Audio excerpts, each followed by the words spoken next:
The Everyman podcast, the place where real men talk. Hello and good evening and welcome to the Everyman podcast. Boys, we're on episode 3. How are we all doing tonight? Very good, very good. How are you guys? Spotty dog, living mate. the dream. Living the dream. So, Nice one. boys, tonight we are going to speak about men and struggling with alcohol. Now, I know a few of us on the podcast have definitely had our ups and downs with alcohol in the past. But before we get to that, how have your weeks been? How's everything going?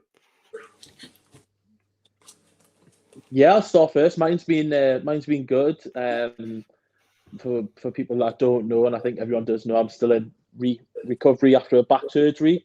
Did you have back surgery? Yeah, I hadn't mentioned it the past 8 podcasts or something. I've never mentioned it, but I actually had back surgery. I can tell everyone again how it went, but yeah, I'm just in recovery at the moment and doing rehab every day. It's going good. I'm also watching, boys, if you haven't, The Last of Us drops every Monday. What a TV show that is as well. If you haven't watched it. What's Yeah. that on? It's on Sky. It's on Sky or Now TV if you've got Now TV. But basically, it's like based off a video game and like post-apocalypse and on something called Cordyceps. And it's actually a real virus that affects like ants and other creatures, not necessarily mammals. But it's insane, mate. Honestly, give it a watch if you get 2 seconds. I would say anyone listening or watching The Last of Us, that is a recommendation. What about you, boys? Yeah, no, I've had too much. Just playing football. Sorry, Marco. No, that's all right. Go, bro, go. I'm just saying, same old for me. I'm still planning my wedding. We're getting close now. We're like 4 weeks. 4 weeks on Sunday. So that's taking up most of my time at the minute. And then just playing football, the usual, with Marco at the weekend. We'll not talk about that. We'll not talk about that. Actually, Yeah, Marco definitely doesn't want to talk about it. You're 2-0 up, weren't you? 2-0 up. Yeah, mate. I'll tell you what. We're 2-0 up. More coasting, and then I brought a guy, right? Who, to be honest, I just had to catch up with this kid that I knew. And he was like, "Oh, bro, I want to get back in football." He was playing semi-pro. He played semi-pro, he was in he started going to the gym, so he got big and stuff. But he still played. He had an injury a year ago, which he forgot to mention to me. And he told me on the way to the game on Sunday, he was like, "Oh yeah, it was an ACL injury, and I've still not had it operated." And I was thinking, what? So obviously he comes, I'm thinking, okay, you've played some professional football, you played at a good level, so Sunday league should be a breeze. So then I was like, because I hadn't even seen him run, I didn't see him run because we're late and whatnot, so we didn't even warm up. Have you played football with him in the last year? No. What position was he? What position? Position. He's naturally a striker. He's naturally a striker. Bro, this guy had pace, right? This guy was quick, strong, bro. Can you imagine? He's 6'3", right? Built like a shit brick house, right? And he could move, bro. The guy comes on Sunday, bro. The first thing I see him, he's hobbling. I'm thinking, huh? So he puts him. So Stevie puts him in centre mid, bro. We end up losing 10 minutes. We conceded 3 goals, bro. We lost 3-2, bro. Madness. I was raging with him. I was like, bro, like, what the hell? You need to just give up football completely, bro, because this is crazy. You're about 18 stone, like. You know, so it's just, it was frustrating. So that was that. I cussed us the game, and yeah, it is what it is. But it's Sunday league football, bro. You know, it happens. Yeah. It is what it is. We win some, lose most. Yeah. Just to confirm, just to confirm, he's lost 3-2. That's right, Mark. Is that right? Yeah. In but 10 minutes ago, literally 10 minutes ago, we as soon as Baker came off, bro, we were done. Yeah. But everyone's lost their heads. Like, I feel as if we had like just kind of kept our heads and we communicated, it would have been fine. But as soon as like Malik came on, it was just as if everyone was just heads were gone. People would start shouting at each other, bro. There was just no organization. So was Dean on the bench again? Huh? Was Dean on the bench again? Did he play? Nah, Dean played. Dean started. Yeah, Dean started. Oh, Played bad though, really bad. So Nah, bad. bro, am I surprised? Yeah, nothing new there. Nah. I thought you done all right, to be fair. But yeah, other than that, bro, I had a really good week. My birthday is coming Friday. So I've just been working loads last week, and I'll be going to London, I think Friday evening, to celebrate the weekend. Yeah, and then watching I've got no tickets for the Newcastle game, but I'll be going to a fan zone somewhere, and hopefully Newcastle give me a nice birthday present with a win, you know. But we'll see. Rashford's on fire at the minute, so God knows. Yeah, he is. He's on. He He is. is. Have you seen how much them tickets are reselling for? Yeah, madness. Oh, So mate. yeah. My pals just paid. My pals have just put in the group chat. They paid £2,400 for 4 tickets. That were £50 tickets. That dropped when they dropped. They were £50 a ticket. That's insanity. Yeah. But only a certain Madness. amount of people could get the tickets. So it's just like the ones that did get tickets, they can make money, you know. So Exactly. Yeah, that's true. So that weekend is probably going to be filled with alcohol for lots of fans, especially Newcastle fans, which we all are. So that's probably a good segue to move on to our first topic. Our topic for this evening, even. So the topic today is about men struggling with alcohol. Now, I don't know in too much detail really around each of your individual stories with alcohol, sort of when you started drinking, the impact that it's maybe had in your life. We've all had, I'm sure, some pretty amazing nights out or memories that we think were amazing nights out, and I'm pretty sure we've all woke up the next morning with that, oh my God, what did I do last night? Anxiety, the stress. I can't believe how much money I spent. God, I feel ill. The Facebook statuses of I'm never drinking again, all those sorts of things. And I'm sure we've all been there. So to kick us off, I'm going to go with Dean firstly. Do you mind telling us a little bit about your history with alcohol, your story with it, how it's impacted your life, when you started drinking alcohol, and where you're at today with it, really? I mean, no bother. So I'm like what I'd probably consider like up until recently, a massive binge drinker. I can quite often go weeks without having a drink, but then when I have a drink, I'm going out to get drunk. So my first experience with alcohol was like house parties in school. I remember the first house party I ever went to, I had 2 cans of Foster's, and then staggered home, mortal drunk, and got grounded for 2 weeks.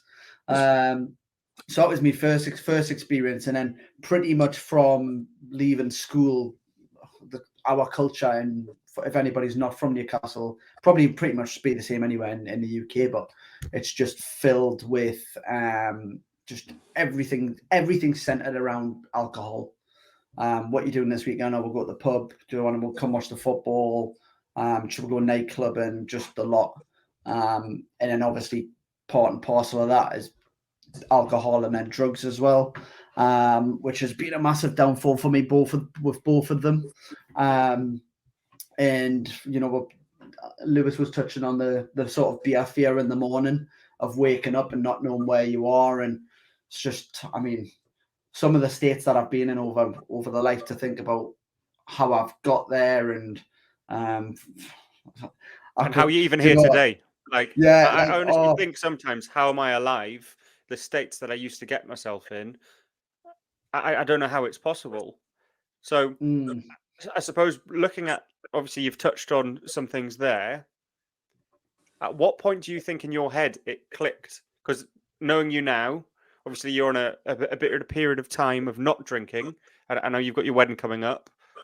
What's clicked in your head for you to go from it's been a problem in my life to identifying that it potentially is a problem to then now doing something about it at the age of 32? Yeah, probably the missus. Part of the bit that I was touching on before is that for me, it's not about going out and just having a couple of pints. I go out and have a couple of pints, and then you're on the phone to get a couple of packets as well. And then before you know it, I'm not turning up home, or I'm missing work, or it's not been so much of a problem recently. More in the past. But that was probably a turning point for us. My wife asking us to just stop. Like I say, some of the states that I've been in, I left a house party once at 3:00 in the morning in my boxer shorts.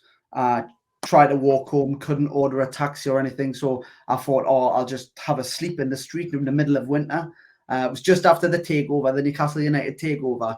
And I was like in this back alley. And next thing I know, I've woke up on my mum and dad's settee. And then my mum's coming in just screaming at us. And I'm trying to work out, like, where am I? I don't even know where I am. And it turns out that an ambulance just happened to be driving up the street, seen us lying in the street with no clothes on, picked me up and took me to my mum's house. Like it was the middle of winter, freezing.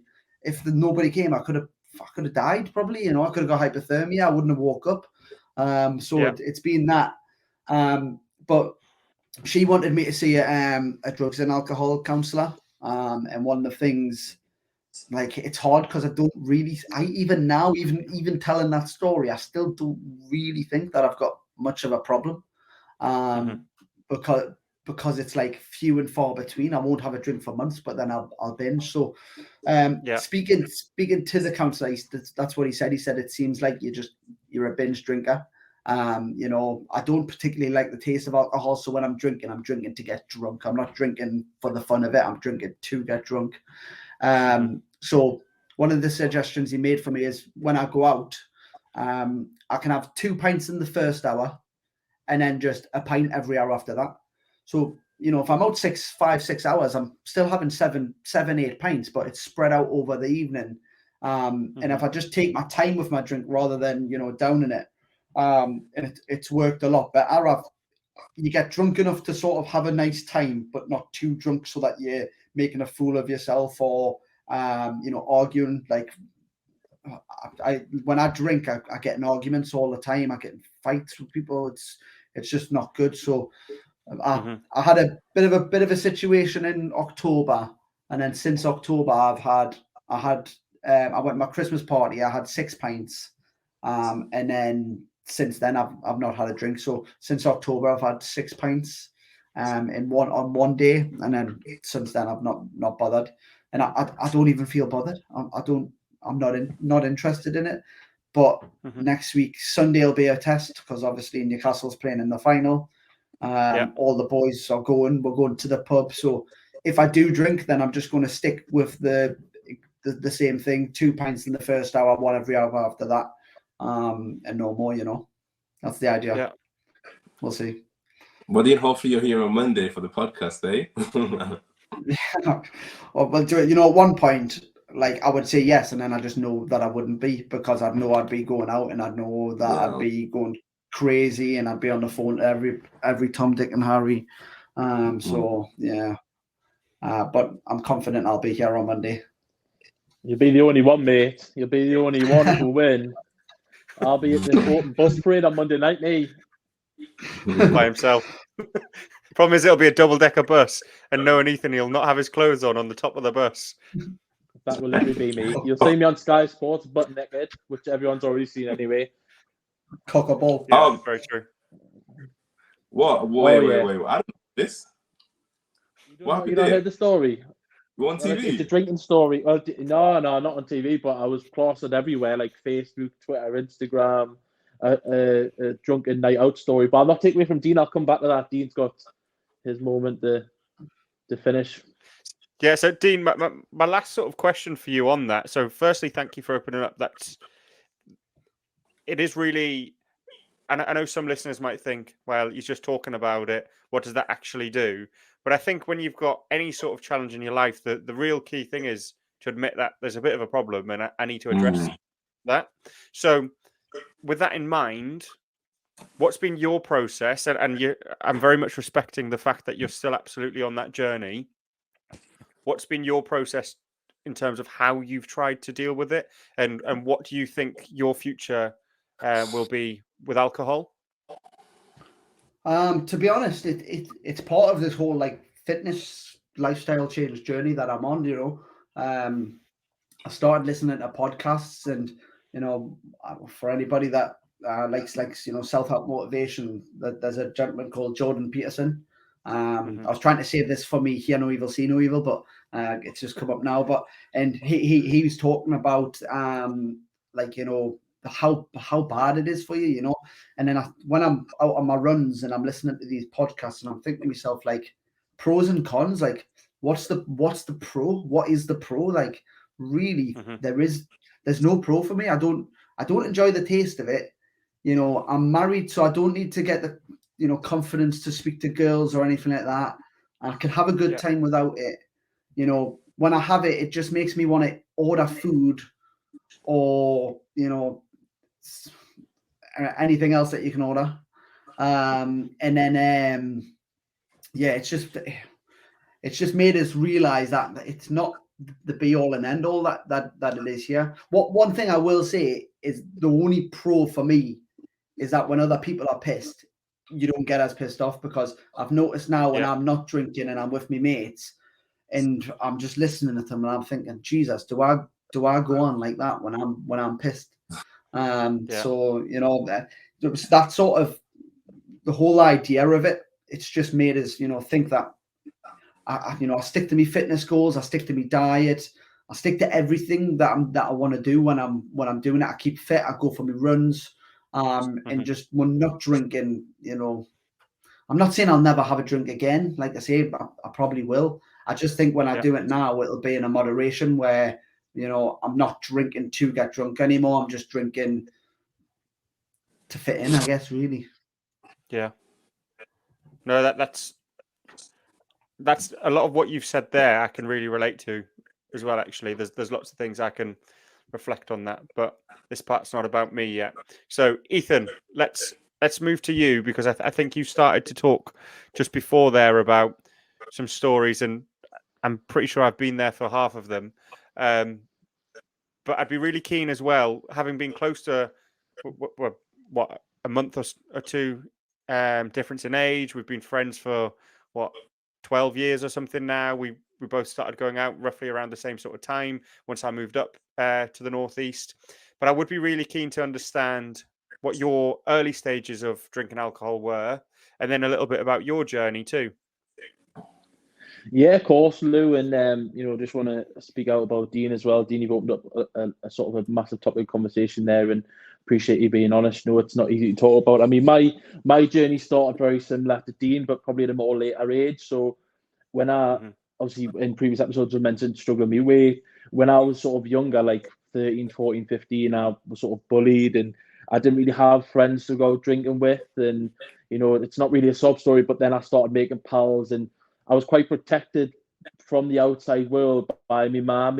It was just me and my mum, and I had my grandparents there, but my mum was very much, you're not going out to drink, you're not going to be one of these kids on street corners, and there's nothing necessarily wrong with that, but I think my mum sort of tried to put something in me that didn't really get me in harm's way.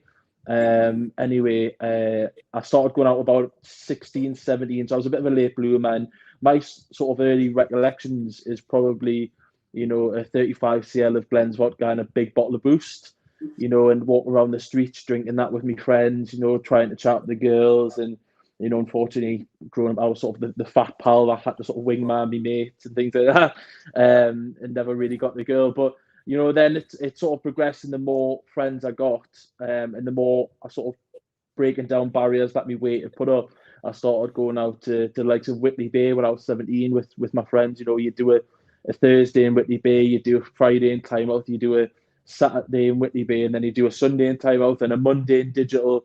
So, we started drinking sort of 5 days a week, and we do a thing called pre-drinks. I don't know if that's something just specifically up here at Newcastle, I highly doubt it, but we would do pre-drinks. We play games like Edward Cider Hands. We'd get a 2-litre bottle of cider, and you'd have to tape it round your hands, and you couldn't go to the bathroom, you couldn't do anything until you'd finished this 2-litre bottle of cider.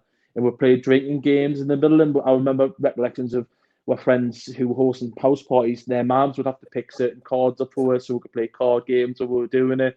And I've got nothing but great memories, especially when I was young. There's so many stories, like there's stories of me going to Lewis's house when we were Lewis had this massive house and was sort of the posh kid and the rich kid when we were younger, and he sort of treated everyone really well to drink and that. And I remember going to his house and knocking a radiator off the wall. First weekend I got the house. Yeah, got this big new fancy house. Literally first weekend I got the house, he knocked the radiator off the wall. Oh, it was like £1 million house or something. It wasn't mad, £1 million house. It wasn't. It was like a £2 million house. But it was something like that. But yeah, so my and that probably didn't help with my weight as well, because if I was drinking 5 days a week at such a young age, and obviously I've always had battles of food, adding alcohol in the mix, I've always been renowned as a big drinker, especially sort of drinking cider, having 3-4 litres of cider or vodka and Boost, it's not sugar free. So, it's all sugar and it just ferments in the body, and it sort of goes hand in hand with that. For me, I'm now I can leave or take drink now. I'm very much like Dean, I can give or take it. The only problem is the older I get, the not wiser I get, unfortunately. And, it does trigger me now, drink a bit. And, I found myself in difficult situations where I've not really sort of been able to handle certain situations because of drinking too much and taking it out on the people I care about. So for me, I'm very much give or take it, especially with me back now. I've only drank once since me back. And I'm, like I say, I'm on the sort of recovery sort of side of things. And I do owe a lot of people a lot of apologies for the way I went on when I've been drunk. Like you say, beer fear was a big thing, but sometimes you think you're invincible and you take it out on the people you probably care the most about, which I'm so guilty of doing. So I owe a lot of people apologies. But for me, I very much give or take it, and I respect what Dean said as well, in that avenue, especially with his wedding coming up, which I'm hoping I'm invited to. Just dropping that in there while we're recording. You're already invited? Oh, I'm invited. Oh, that's all right then. Yeah, right, so I invited you on Facebook. Marco, you can come as well. I'll invite the podcast boys. Podcast boys. Yeah, but we've all got to give a speech. We've all got to do a podcast over there. It's on a Monday, isn't it? We'll just be all suited up in the doing a podcast over there. But if you want to know a really good, that's it. Yeah. If you boys want to know a really good story of BF, quick one before I pass on to Marco, because I know I've talked a while here, but a really good story of BF. So I've been out on the drink with the lads. Mind you was there, no doubt, somewhere, just throwing wads of cash, buying the bar for the boys, like every other day. And basically, my friend had lost his mobile phone, and it was me and my friend were back home at his house, just lying in bed, just like spangled off the night before. And he was like, "Can I find your iPhone?" And I was like, "Yeah." So he's on my phone for about half an hour, and my phone had died at this point. And he was like, "I can't find my phone." So I put my phone on charge, and we're both passed out from being like hungover, drunk sort of thing.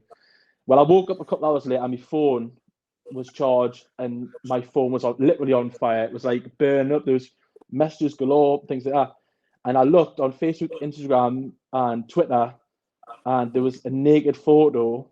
My friend had posted a naked photo of me across all platforms, which I took for a girlfriend the night before, and I forgot to delete off my phone. And I had was it front or back? It was front. It was like in a full view mirror. You could see my face. You could see the gut. I don't remember this. Chebs. You could see the walnut and bollocks. You could see everything. And ever since then, I've decided to never ever share my phone with someone. And but yeah, that's probably the worst drunk story I've got, is the fact that my cousins will comment and saying "ooh" on me full naked photo on Facebook. And that would have been your female cousins, right? Female cousins, yes. I've got two female just to cousins clarify and one. Yeah. So Ethan, that is a great story, and I actually don't remember that. But before we do move on to Marco, and I'm sure as the pod goes on and it grows, like we'll talk about these topics more and more and more, right? This is a first topic. We're talking about these things and whatever. What I'm really interested in though is, what does your future look like, do you think, with alcohol? And what are you? So you've opened up about it. You've said that you've had issues in the past. You say you can take it or leave it. Knowing your personality, very much like Dean, very much like myself, when you have a drink, that's it. You're drinking and you're all in. You're drinking. You're not stopping. We're out. That's it. but how do you see your future with alcohol? And do you think you can really have a happy future with your current relationship with alcohol? Great question, Lou. To be honest, if I was being honest, I would love to not drink ever again. You know, especially the way I've heard people. Most recently, the older I get, the more I can't sort of hold back. And I'm not a drinker. Like, I drink every week anymore. Like, not like we used to when we went to high school, college, uni, things like that. But the older I get, the more I can't handle me drink. The more I've become a bit spiteful and a bit vicious. Like, I've got a vicious tongue when I drink, and you know, my ex-girlfriend will probably post the stories in the Sun or something like that. I can't wait for that when we're famous.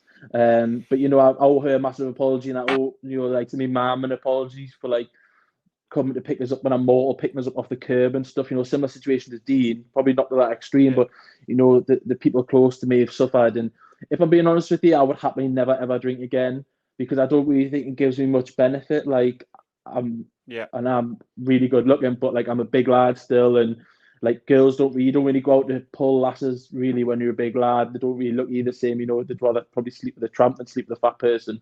So it's quite difficult for me to do that sort of thing. And I don't really see any appeal to it. I mean, even my friends, you know, my friends are all grown up now. Like, Lou, you've got a band, you know, Haribo's got a band, you know, people like Matty Ryan's got a band. You know, most of my friends have got families that don't want to go out drinking all the time, and I respect that. And I'm more happy now to literally, as sad as it sounds, say to Ryan or say to Lewis or say to someone else like Mark or Dean, anyone, do you want to go for a coffee and a walk? You know, let's get the steps in and we can talk about meaningful stuff.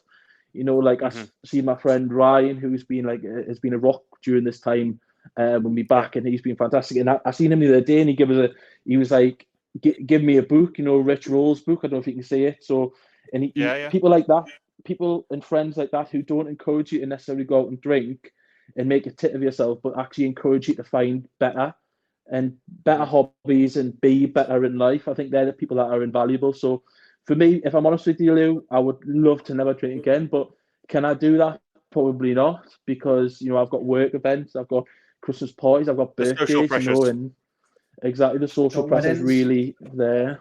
Weddings, we've got the wedding. It better not be on a Monday, like I said, because Vines will literally have a recording at the wedding. We might do a live podcast from the wedding.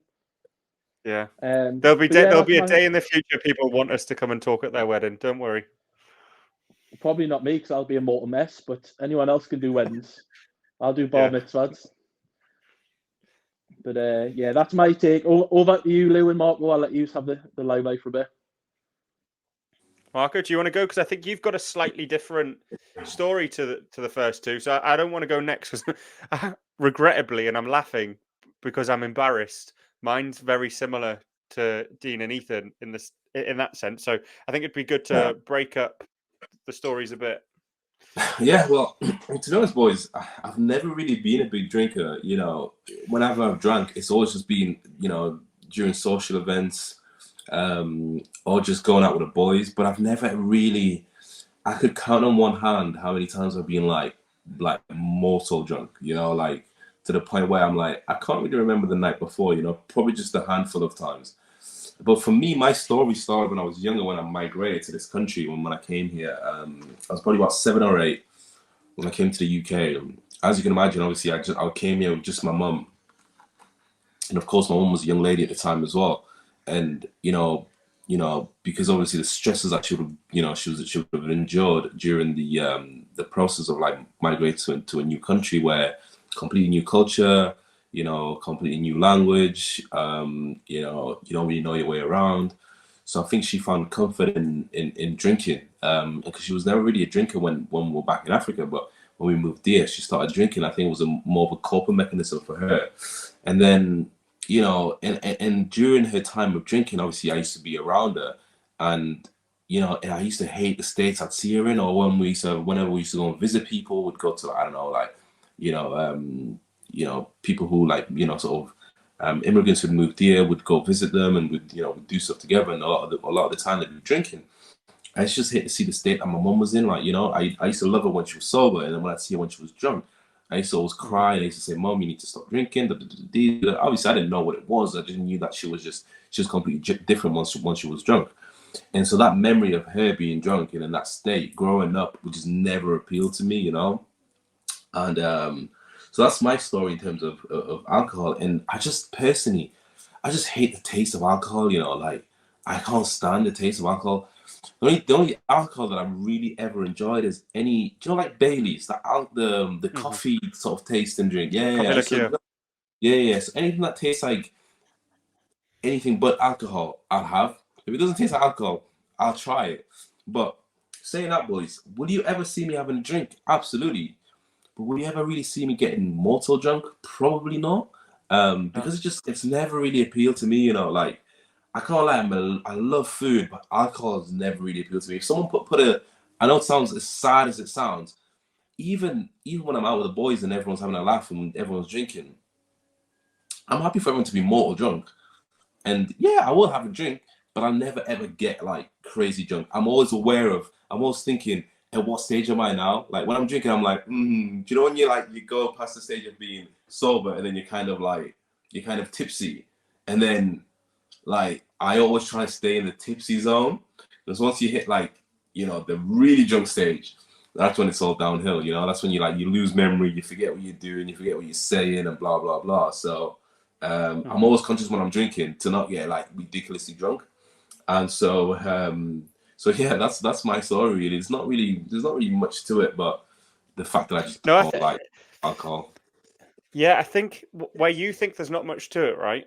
So there's another 3 of us on this podcast, and what Dean's described is fairly similar to mine in the sense of I drink to get drunk. I don't drink really to. So there's a difference for me, right? If we're going for food and I can have a couple of drinks happily, go home. But if I know I'm going out for the day on the drink, or if I'm going out on a night out, I literally can't do what you've just said, where you want to have a few drinks and then stay in that tipsy zone. Yeah. It's like my brain doesn't get to that point and go, oh, I'm in the tipsy zone, let's stay here. My brain goes, I'm in the tipsy zone. Now I want to get to the drunk zone. Now I want to get to having more drink. Now I want to have more drink. So it's where you think that like your story, it's basic. Like I feel that's a really huge thing that most men don't and can't do. Because I feel I can speak for Ethan and Dean in this sense because I've been around Ethan especially. I don't think we have that ability if we know we're going out to say we're going out and getting slashed to that level. Exactly. We are when we say we're going out for the day, we 100% know we are coming home in the worst state possible, and we could tell our missus, we could tell our family, whatever, that look, we'll try not to, and we might say that and mean it, but once that drink starts, we don't have the ability to self-control. Yeah. But I think that comes down to sort of like the stresses of life, you know, like, you know. So once you've had, let's say for example, you've not drank for such a long time, you'll then find yourself, or you've been working hard for like, I don't know, a good few months, you've not been out. You think like, right, this is one weekend, or this is, you know, the next few days I'm off, and you're just gonna go all out, which fair enough. I understand. There's nothing wrong with that. But for me, I just can't do it, bro. Like I just hate the feeling the next day. I think when I say like I'm looking to stay in the sober stage, I think it's not something that I'm like actively drinking thinking, oh, am I sober? Nah, it's a subconscious thing. So I'm not sat there like thinking, oh, am I drunk or am I sober? Like, it's just kind of like, I'm sober, okay, I'm good here, I'm not gonna drink anymore. And like I say, I don't like the taste of alcohol, so anything that will, like, I'll only drink something that I'll actually like the taste of. So like, I don't know, I know this sounds a bit you know, feminine or girly, but I love tequila. Have you guys ever tried tequila rose? Yeah, it's dangerous. It is dangerous. I could go to a night and just have shots of tequila rose. Yeah. But that's it, honestly, genuinely. But I will make one confession. During COVID, during lockdown, when we had nothing to do, I wasn't really active, so I was just home watching like movies and stuff and series and all that kind of stuff. So me and my mum were just, you know, sort of, well, to be honest, my mum was working a lot, but when she was off, I was just watching like, you know, box sets and stuff, and I did find myself drinking a little bit. But I was, like I say, once again, I was never crazy drunk. I was there because my friends, we used to talk in group chats, and everyone would be like, oh, like, you know, sending pictures of like what they're drinking. And the lads were, I don't know how, or why, but they got into drinking like Desperados. They were like, oh, like, boys, try this drink. It's a good little, you know, it's a good drink. So, you know, for probably about, I don't know, a few weeks, I found myself going to, like, every now and then, I go to whenever you need to go to the shop, I'll buy a few bottles of Desperados, and I'll just be drinking. I thought, nah, this isn't for me. I don't like this. I hated the taste. Like I said, I hate the taste of alcohol. And so I quickly gave that up. But yeah, like you say, it was just, that's my story really, Luke, to be honest. Yeah. No, it's really interesting. Ethan, I feel like you came off mute a few times. Was there a point you wanted to make there? No, I was just going to say, like, I was going to agree with you, Lou. I mean, Mark, well, that's like, you know, the first part of your story, you know, it's something I've not really dealt with, so I appreciate you sort of opening up on that side, and I totally get where you come from. You can sort of leave it or take it. I mean, in that side of things, and you want to sort of find that happy medium, which is something that, you know, none of us can. I've never ever found a happy medium with drink, and like, I think one time I have actually, and you mentioned it, Marco, and this actually relates to Lewis as well. One time where I wasn't probably paralytic was probably I was at Lewis's house. We were having a party at his £2 million mansion. There was chicks there. There was, you know, so much going on, clowns, bouncy castle, everything. You know, that Vines usually had his party. And my friend John Gray at the time said, "Oh, I'm going to try this new drink, Bailey's. I'm going to try Bailey's with milk." So John Gray and me, I did anything John Gray did when I was at that age, like 18, 19. Anything he did, I did. He had a perm, I got a perm. You know, he got a little hoop earring, I got a hoop earring.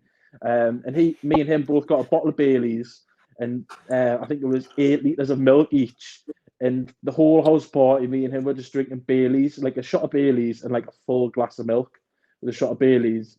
And we were both ill. And just, we were like happy. We were tipsy, but we weren't drunk. And that's the only time I've ever been like tipsy and not be able to get drunk is because we were literally, I think we drank about 4 cows worth of milk with a bottle of Bailey's. You know, and I've never drank Bailey's since. It's the worst thing ever. I mean, you can drink it without the milk. It's okay, I guess. You know, I'm not sure why you added milk in it, because I'm sure it's already got milk in. I'm sure it's already got. Yeah. It was like pretty much. I was just thinking the whole time. I don't know how Santa can drink every like 7 billion glasses of milk. Like I can barely do 8 liters. You know what I mean? With Bailey's. Plus, no. The thing is as well with me, it's so many calories. Can we make a point here? How many calories does drink have in? Like, I'm a fruity cider kind of guy now, and you're looking at 500 calories a drink. If I have 20 of those, yeah, fruity cider, you're looking at about 400 or 500 calories a drink, and I have like 20. You know, when it was in lockdown for me, I was basically, Mum always told us, "Oh, vodka, Diet Coke's like the healthiest drink you can have." So during lockdown, I was working with, I get 3 weekends every 2 weeks, and I was basically on the Friday nights, I would get a litre of vodka, and I would just drink a litre of vodka every weekend. And I would think to myself, "Oh yeah, but it's not that unhealthy." But when you look, it's like 2,500 calories nearly in 1 litre of vodka. It's your daily allowance. So there's a lot more calories in it than you definitely think. Like, yeah, I've just got a message. I've just got a message there, boys. Lewis just messaged saying he wants me to segue him in, so it's not awkward. So I just want to segue Lewis in to have his say as well. Luke, do you want to take the floor, mate? Because take the floor. Literally, you try and get it running smooth. You try not to go, I'll just talk. Thanks, mate. So if anyone doesn't know, Lewis Vines used to play for Plymouth. Plymouth Argyle. Lewis Vines, you're on the floor. Thanks, mate. What a setup that is. That's the first time I've ever actually seen you kick the ball far enough to get an assist. So thank you very much for that, mate. I do appreciate it. You're welcome. Yeah, so I think my start with drink was I was probably younger than I think. I was probably like year 10. What would that be, like 15-ish? So I used to live in Cornwall, and I remember in the summer we all used to have like beach parties. We'd camp on the beach. My mum or dad would get me like 20 Fosters or whatever, and me and my friends would have 10 each, but at 15 you can't drink 10 Fosters, and it tastes horrible. And we all started on either cider or Fosters. So starting then, and I didn't really like alcohol really. I started going out a bit from the ages like 16 to 18. The bald head, now you can see that I look older, but back then I had a bit of a beard, but I did obviously have hair. Well, I'm saying obviously, some people probably don't, but I did. I had a little bit of a beard. I remember my first proper night out. So I was playing for a men's football team at 16, and a lot of the Plymouth lads Argyle. in the no, it wasn't Plymouth Argyle. A lot of the lads were in the Navy and probably like 25 to 35. And I remember one of the lads gave me his ID. The story's always stuck with me, and he was 30. And I remember being like, I'm 16. There's not a chance.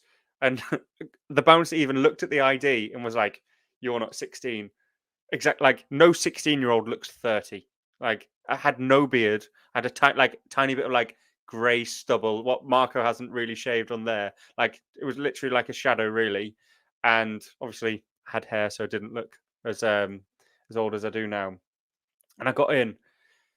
And I have to be honest, I really liked when I was younger the feeling that it gave me. I feel like I'm quite a confident guy, right? Or I have the ability to come across confident.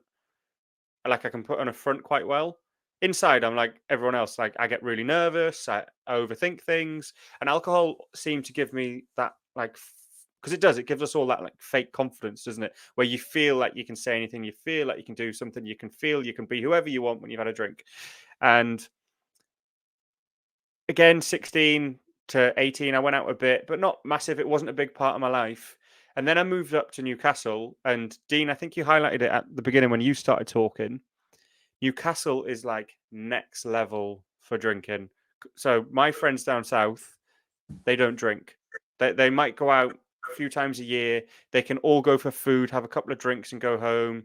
Like their social life is not what my social life was when I first moved up here and joined Ethan's friends group, where we used to literally be out 4 or 5 times a week happily. And the real danger thing for me with alcohol was so one, my dad who brought me up, he was, and I say that because technically he's my stepdad, and I'll say that for a reason, but he's my dad. Like, love him. He's done so much for me. I'm so grateful. But he's in the military, or was in the military at the time, and obviously that comes with a drinking culture too. So growing up, I had seen my dad and his friends. If the boxing was on, they would have drinks. That my mum would make a curry or whatever. They'd all sit drinking. When my dad came back from Afghanistan or whatever, like he'd go out on the drink. So then when I could drink, that became, because my dad doesn't live in Newcastle, that became like our social thing. That if he came up, we'd go out on the drink. So that was definitely an issue because that affected my relationship with my dad when I was younger, especially was around just going out on the drink. My relationship with my friends was just going out on the drink. I'm not going to give this guy any airtime, but my biological dad, when I moved up, he had a business, and that's how I had a little bit of money when I was sort of 18, 19, whatever, when I met Ethan and the guys. I definitely didn't have a mansion, but I probably had more money than the average 18, 20-year-old. Like I had a lot of disposable income for that sort of age. And my problem, and I still kind of have it a little bit now, and I certainly don't have anywhere near that sort of money or disposable money, is when then I was going out, I was always trying to be someone. And the easiest way that I could be someone was spending loads of money. So I would go out and we'd go to pubs or clubs or whatever. Digital. And yeah, where exactly. And I would always make a point of being like, I'll get the rounds in, I'll get the drinks, I'll be the big I am.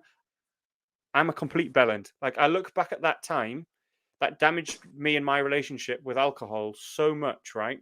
Because alcohol became, and nights out became a status thing for me. It wasn't actually, because I probably like you guys, I don't love the taste of alcohol. I don't. I hate the next day, always hated it, because my inner persona of wanting to be someone, wanting to be something, or wanting to prove something, alcohol just heightened that. So then when I was going out, I woke up the next day with such big anxiety of what did I say? What did I do? I can't believe I drank so much. Why did I spend so much? Because what I learned and I've probably only really learned it the last few years. You can go out with your mates, right? And spend 20, 30 quid, 40 quid, 50 quid on a night out, or do what I was doing and spend 500, 600 quid. Happily, no one cares. The next day, no one goes, "Oh, Lewis, do you know what? I'm so grateful that you spent that money on me last night. I value you so much more as a friend." No one says that. No one cares, because the next morning they've got a hangover, you've got a hangover. And so for me, to sort of make this more of a simple point, I don't trust myself on alcohol. I don't trust I can go out and and I've tried as I've got older, and I've definitely got better at it. Like, we went out for Ethan's birthday, Dean, and me, you, and Slater went back to one of the pubs where they all went out.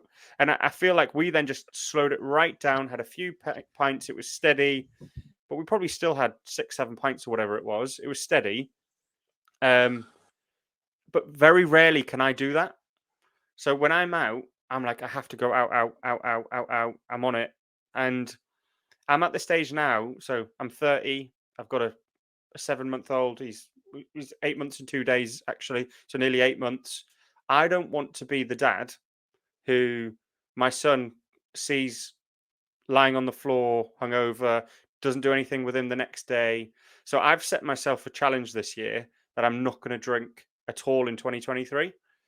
So far, I haven't, and that's my biggest challenge, because I don't want to be not just the dad that Oliver doesn't grow up and respect and look up to. I don't want to be the person that I am when I'm on the drink. Like, I'm making that conscious decision that I want to be a better person, and that's why we're doing this podcast. Well, that's my driver for me to do this podcast, to listen to you guys, talk to you guys, learn from all these experts, and try and be a better person. Because alcohol, for me, although I've enjoyed some of the nights out, I have better friends. So, Ethan, we've stuck through our friendship for 12 years or whatever, not because of the alcohol, where I've lost friends because I stopped going out. Do you know what I mean? Like, I've definitely lost it because people would go out with me because they would get a free night out or something. So I'm at a stage now. Go on. No, sorry, look, I just interject and confirm your point there. You know, I mean, my earliest memory of Lewis, it's going to probably sound harsh, Lewis. My earliest memory of Lewis is the kid who, went out and spent stupid money on bottles of vodka. You sort of, I think you're selling yourself short by saying you bought rounds and that. When I remember going to digital, which I mentioned earlier, and Lewis would put his card down and buy X amount of bottles of vodka for £250. I think it was £80 a bottle or £90 a bottle. He'd have 4 bottles of vodka on a table, and that would be every week or every other week. And that's my earliest memory of Lou going back to his nice house. I joke saying it was a couple of £1 million, but it was a nice house. And it was at that time, most of the lads were living at home and stuff, weren't they? Yeah, like I lived at home, all my pals lived at home pretty much. So it was a big change. And then the thing, not to sort of take it away from Lou, but it ended up becoming a bit of an expectancy. Like, people would expect that Lewis would be buying the bottles, and then as Lewis sort of got older and didn't either go out as much, or he wasn't, but also lost it all. But lost it. My life changed. Well, lost it all. Yeah, I didn't want to say that, but yeah, your life changed and you sort of lost it. I mean, you went through a hard time on that side, and I think then obviously, like you say, we've known each other for years. Stuck through things. We've had fisticuffs. We've had. I think I've kissed on you the at one drink point. though. It was only the drink though, wasn't it? Oh yeah, definitely. I mean, like, I'm not a violent person at all, like, and neither are you. But that's my earliest memory of you, Lewis. Sort of the lad who come into the group, and you always sound like you weren't an arse or a dick or anything, but you were always the lad that would put your hand in your pocket, and it was there was no, things. But mate, like, I think I was a dick. I think I was a dick. I think I was a dick because you guys were already friends, right? And I felt like I had to almost prove myself that I want to be your friends. And the easiest way is you're all going to like me if I'm paying for stuff. Yeah. And it was such a wrong way to build a friendship, because you guys are my friends without that, but I materially thought that was the way to go about it.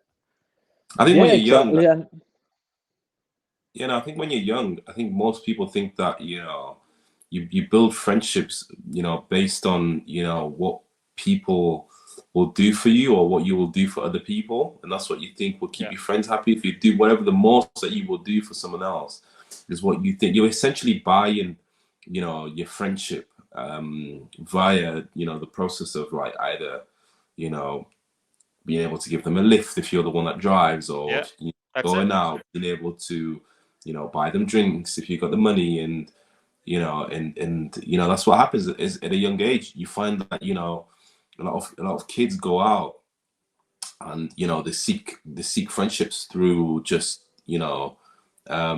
means of, I don't know, meeting people through town on, essentially, there's a lot of kids who go out and they'll meet people who are, sort of club people, the people who run the events in town, especially in Newcastle.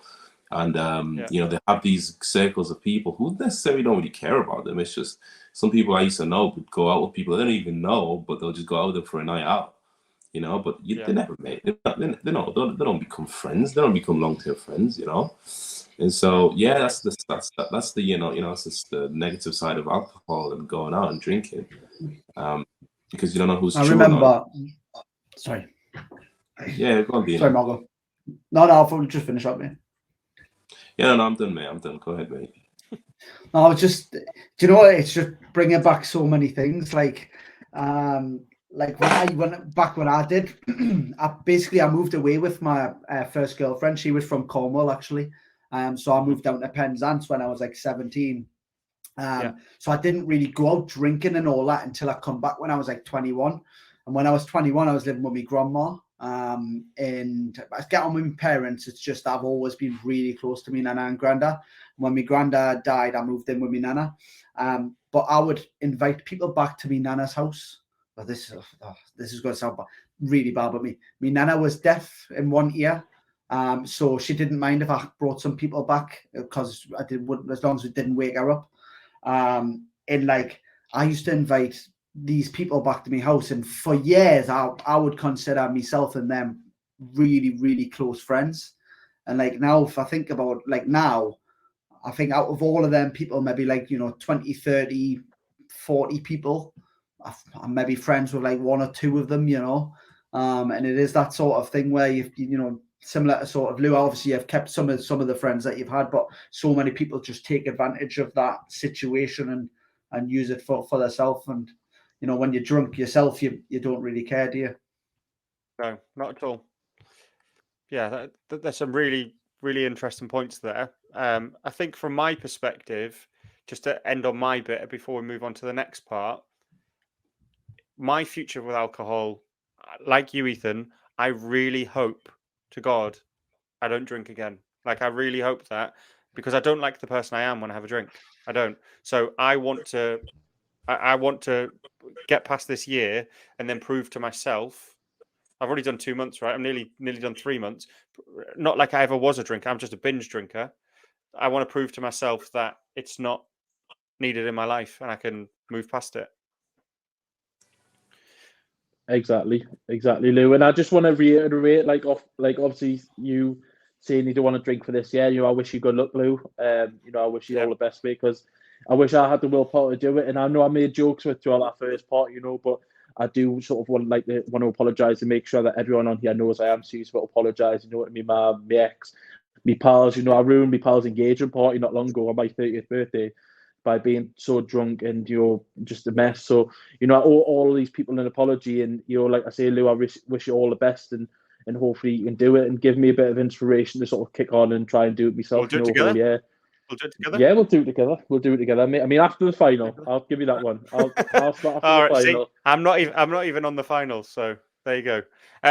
So guys, listening to everything that we've talked about there, we've got one last topic before we move on to our final thoughts, because equally Marco has to leave in about 20 minutes, so we're gonna have to MC it up. MC Smalley, that's my name. We're gonna have to do that nice and quick. All right. Marco's smiling at that song back there.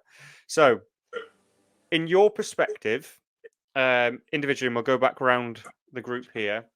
What are the pros and cons for you for alcohol? Not just in general, but from what you've heard tonight, what you spoke about tonight, what are the pros and cons for you? We'll go back to Dean to start off with. There are pros to it. It's like, that I'm just quickly, I know we're trying to be quick, but without the point that you're making there, Lou, about trying to do the year, like I'd love to do it, but I just do you feel like you're going to miss out? Is that the reason? Do you Yeah, think you're going to miss out on things? it's the FOMO, but Yeah. it's like one of the cons is I like to be with me mates. Like when I went up for my suit and fitting last night, and they were all having a drink, and I wasn't. But then, you know, the way they're going on when they're drunk, it would just be so much easier if I just had just a couple of pints. So it's one of them things where I just don't want to be a slave to it, but also, you know, I don't think I could ever say no to it forever, you know. But in terms of pros, you know, there's that one. Obviously, confidence is a massive one. That's why a lot of people drink.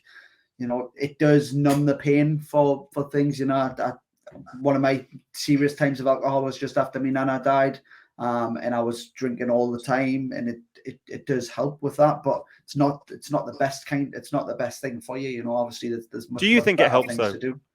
Do you think it helps when you're drinking, but it makes it worse when you're not, though, doesn't it? Yeah. That's the thing. So for that, and that's how people find themselves in that slippery slope where they're drinking all of the time, isn't it? But yeah, it's one of them. I mean, for me, it was always just the confidence thing, like, you know, being able to go out and just talk to birds and stuff like that when I've had a couple of drinks.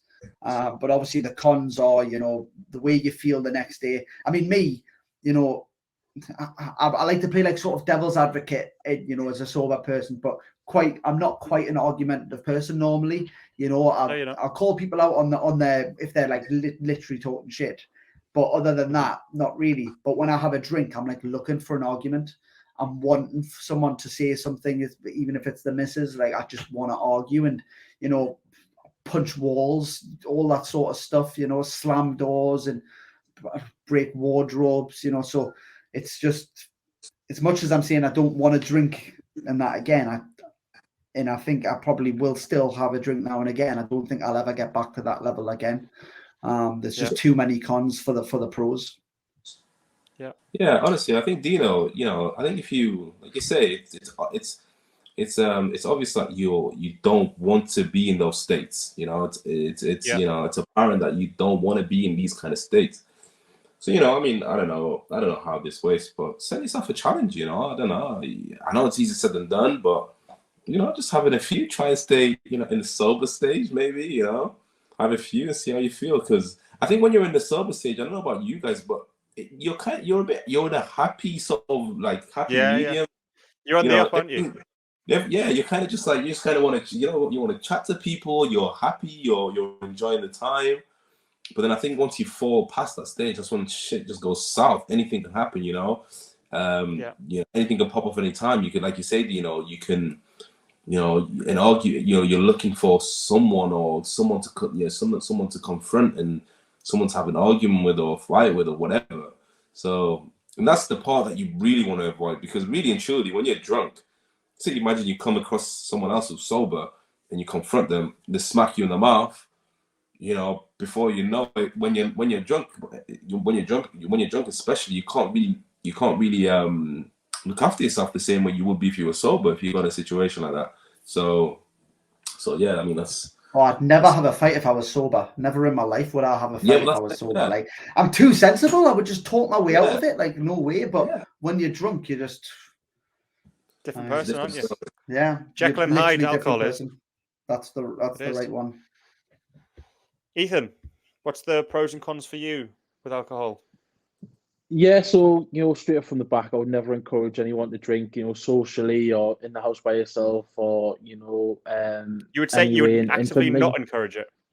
Yeah, I would actively not encourage it. Like from the things I've learned, the things I've seen, the things I've done, you know, I would never encourage it. But I know everyone's going to make their own mistakes along the way, and I think a drink here and there can be good for you in a sense of seeing friends. You know, I've made as much as I've sort of played the violin and said, you know, I've made mistakes and I've drunk. I've had some absolutely amazing times when I've been drunk. You know, I hope my mum doesn't listen to this, but you know, I've been locked out of my friend's house butt naked when I've been drunk, and their neighbours have come home and all the lads at the window. That was banging. Mine. That was my house. That was my house. And all the lads are banging on the windows laughing. And the neighbour walks past and it's like daytime when all this with is the happening. kids, and they're both doctors. It was so awkward. And I've jumped off the cliffs in Magaluf. I remember there's Andy Strip when we were all away on holiday with the boys. Lou, Habsy, Ken's, Lewis Vines, Hookie. The full lads. So I've made some amazing memories. And I think people shouldn't not make those memories. As much as I've made mistakes, I've made good memories and good friends, lifetime friends from it. I think the big thing for me is the fact that sort of alcohol is a depressant. For me, it does sort of trigger something, and as I've mentioned already, there's a cost implication both financially, but also sort of mentally and physically. I would say, and as much as I've built relationships, I've ruined them at the same time. Obviously, Alan's engagement party was the most recent, and things with my ex as well, where I've took my own frustrations out and insecurities out on her because I was drunk, and I've said stuff that I didn't mean, stuff that was hurtful and stuff that other people have probably said to me when I've been sober, and I've repeated it when I was drunk, and I shouldn't have. And I regret those actions a lot because you tend to take it out the people you care about the most. And I know I agree. A lot of people say as well that you speak the truth when you're drunk, but me, I just chat loads of shit. That's all I chat. Yeah, me too. Pure shit. I'll talk your ear off about anything and everything. I remember being in Magaluf once, and I was telling these random birds that I was a pro footballer, and I was 28 stone. And I think I might even be. I think I'd even the compliment. I think I was 30. I think I was like 30 odd stone, and I was chatting these birds. Oh yeah, I play for Wicked Wanderers or something like that, and they were like, "Fuck, get the fuck out, yeah, you fucking lying." But no. So like I say, like for me, there's been positives, and I've had great times, but there's also negatives, and I think people have got to make their own way. I mean, the thing for me is, health is always defined as a state of complete physical, mental, and social well-being, and not merely the absence of disease. And I think when you're drinking, especially if you drink heavily, that's hard to sort of stay in that life balance, which is something we've spoken on previous podcasts. It has that negative knock-on effect, doesn't it? It's loads of calories, unhealthy, wake up the next day, hungry, hungover. I'll just not train today. I'll eat shit today. Next day, well, I ruined it on the weekend. I might as well just carry on. It just encourages that self-sabotage, doesn't it? Where you just go down that slippery slope of throwing out all the good stuff that you've done. 100%. From my perspective, 100%. Yeah, from my perspective, alcohol it has very, very little positives to justify, to overcome the negatives. So the only thing I get out of it is the social aspect. That's it. I don't gain anything else out of that. So me as a 30-year-old man now just need to look at it and go, well, then I either need to change my friends group or talk to my friends group in a way where we do things, as you suggested earlier, Ethan, we go for walks more, we do whatever, like we do things where our social life isn't built around alcohol. We can go and watch a match without drinking alcohol. So it's just making sure my life is built around still getting the same entertainment and fun out of it, but just without the alcohol. And that's what I'm trying to do. Marco, do you have I doubt there's very little pros for you. Yeah. No, do you know what? I'll be honest though, like, when I think about it, after what Ethan said, some of the best memories I've made has been during times I've been intoxicated. So, and I think sometimes what we tend to do is because we once you've made those memories, those great memories whilst being intoxicated, I think sometimes you chase that. I think sometimes that was an amazing night. We're drunk, we were da da da da. Okay, we'll do it again. But it's not always the same. You might go out again, but then events can turn out completely different to the way they turned out one night. So I think that's really, for me, the only pro is you have a great night with your friends. But then at what cost? It's like you have to weigh up the pros and cons. Was that really worth it? I was drunk this night, but I spent 250 quid. Whether it was buying girls drinks, whether it was just buying rounds for your friends or whatever it was. So I think to be honest, I'm not gonna lie and say, I'm never gonna drink again, because I can manage it. I feel as if once in a while. So for my birthday this coming weekend, I'll definitely have a few, 100%. But I won't get plastered. No. But the cons are huge, man. Like the list goes on.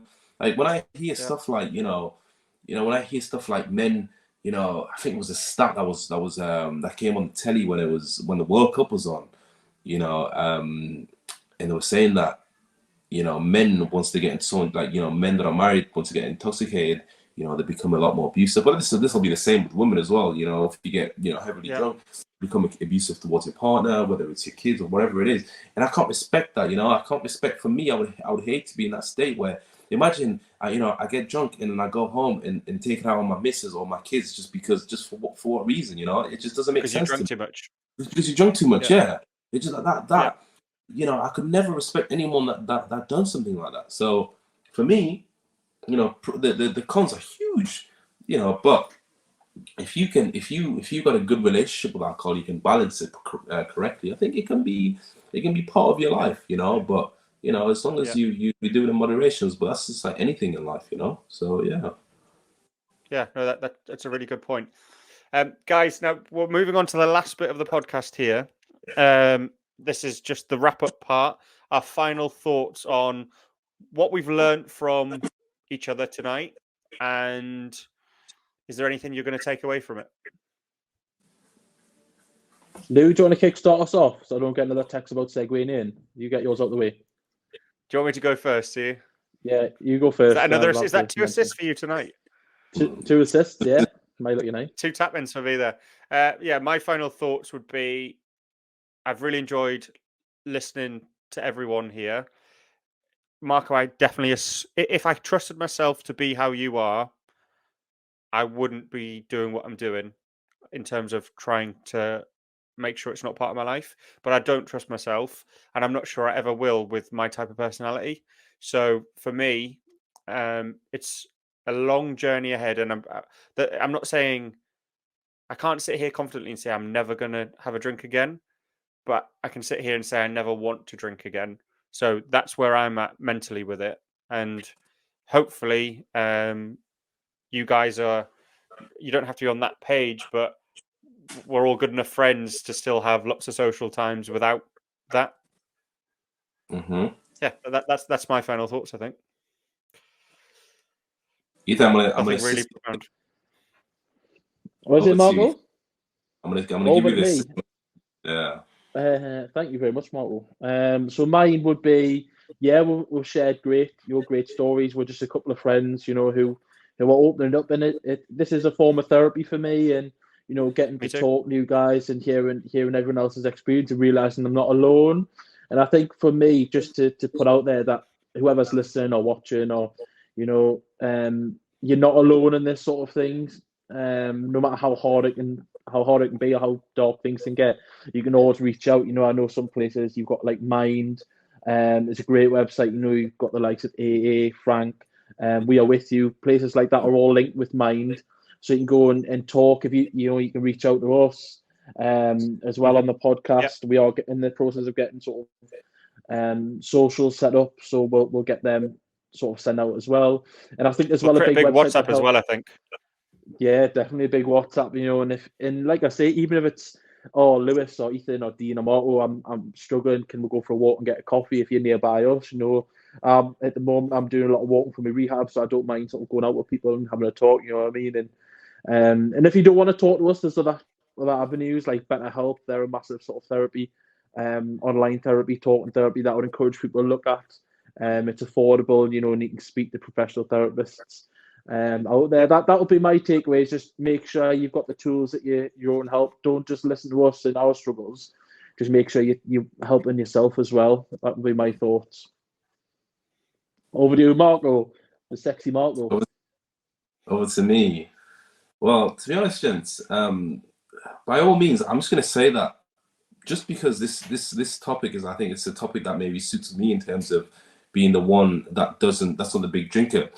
But I'm not going to sit here and say I'm a sensible person in all other aspects of my life. Like, you know, there's so many other things that I need to work on in my life. And, you know, for example, food. Like, I could eat like a dog. You know, a dog. You give a dog a treat, and they're sat there slavering, looking for more. I'm that type of person. It's something I'm still working on. So, yeah, I think this conversation suits me. I might come across like, you know, like gold. Oh yeah, you can manage alcohol, but really and truly, other aspects of my life, you know, whether it's finances or other things, still other things that I'm working on. So I think it's good. It's good to listen to you guys and to listen to the stories that you guys have been able to share. And I think it's a every day is a learning curve, right? So listening to you guys speak, I'm sure you're all sort of on your own journeys, and like I say, this podcast is all here to help us sort of develop self-development, self-growth, and all these things. So I'm sure, we can always help each other. And so, I mean, that's all I've got on that one. So over to you, Dino, mate. It's one of them. Excuse me, sorry. It's one of these things when you start opening up to people and realizing, you've got your own little bubble, your own little world that you're in, thinking that you're the centerpiece of the world, aren't you? And you don't realize that so many other people are going through a similar sort of thing. And honestly, listening to Lou, what you've got planned for the year, mate, good luck. I think for me, it'll be, I've got my own little routine now of when I do go out and drink, and I've got to stick to that. If this doesn't work, then I'll have to be on the route of yours, where it's just teetotal. Dean, the only reason I'm not doing what you can do or doing is because I don't trust myself to do it. Yeah. If I have 3, I'll have 6. If I have 6, I'll have 10. If I have 10, I'm not stopping. So I'm just not as strong as you to be able to do that. I mean, it's not that I'm strong, by the way, because in the back of my head, I'm just thinking I've just set myself up to fail, but it's one of these things where, like I say, I do enjoy the social side of it.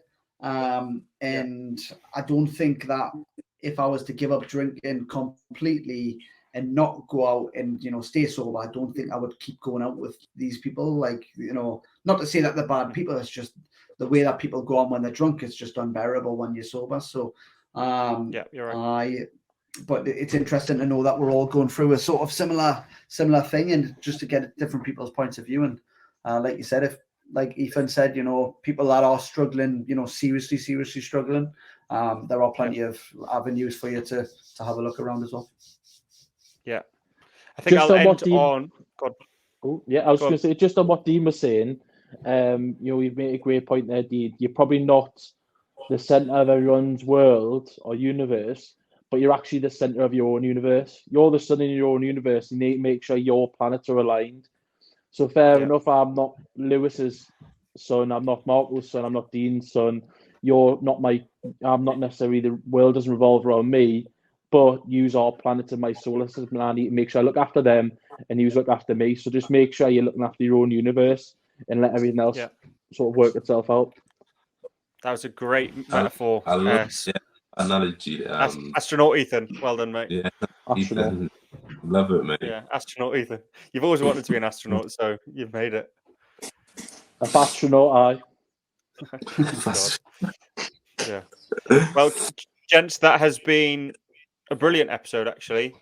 I got a lot from that. The first couple, especially the first one, I didn't get loads from it. Just probably, Marco, similar to you tonight in terms of it wasn't necessarily about me. But what I am seeing is that there's a common theme between all of them in terms of how you approach the problems in your life. It's talking up, actually accepting there's an issue and then challenging it head on. I feel like that's what I'm taking from the podcast so far. And I hope listeners who've been tuning in, you guys are getting something from it too, because I think all of us are getting something from speaking up. Yeah, no, without a doubt. So like I say, this podcast hasn't particularly been for me to speak, but listen to all of you guys, it sort of makes me understand what other people, and really and truly, when you think about it, we're all sort of really living similar lives, really. To hear how similar all your stories are, sort of one out of 4, it makes you understand that we're really hard, just kind of all living in the same life, pretty much. So yeah, it's really interesting to hear everyone's stories. So, but yeah, I mean, I think as long as you're thinking of ways to combat what you're going through, if it's a negative in your life, then that's the most important thing, really. Yeah, it is. Exactly, Marco. A problem shared is a problem halved. That's a good note to end on. Exactly. It is. Exactly. I love that. Well, Well, thank you very much, everyone, for listening to episode 3 of the Everyman. Stay tuned. Ethan has one more ask, and I think he's answering it, and then we are done for the night. Yes, so this is the section called Hear No Evil, See No Evil. So we had it last week where we asked a guest a podcast or book that is relevant to them and something that the readers or listeners, can take away from this. I'm going to be giving a couple of options this week. So something light-hearted that I often listen to for a laugh is Two Bears, One Cave with Bert Kreischer and Tom Segura from over in America. They do podcasts with various comedians, actors, and they've actually recently had Andrew Huberman on, who actually does a podcast called Huberman's Lab, and that is a fantastic, unbelievable podcast. And I would recommend both of those. So one's a lighter one and one's a more serious one. Huberman's Lab is an actual encyclopedia of knowledge, whether you're battling weight issues, anxiety, depression, alcoholism. Very much the topics we discuss, probably a little bit more scientific, and maybe not as relatable because there's so much science shit in it. But it's something worth listening to when you're not listening to us on the radio, to get you through your Wednesday when you're all out of bus. But yeah, that's for us, guys. And I just want to thank everyone for their time tonight. And actually, by the time this is aired, Newcastle will have won the Carabao Cup, and Marco's birthday would have been. So happy birthday, Marco, and well done, Happy Newcastle birthday, United. Marco. Thank you very much, Jen. All right, boys. Cheers, Until next lads. Catch you See you later. later, boys. Cheers. Take care. Bye-bye. In a bit.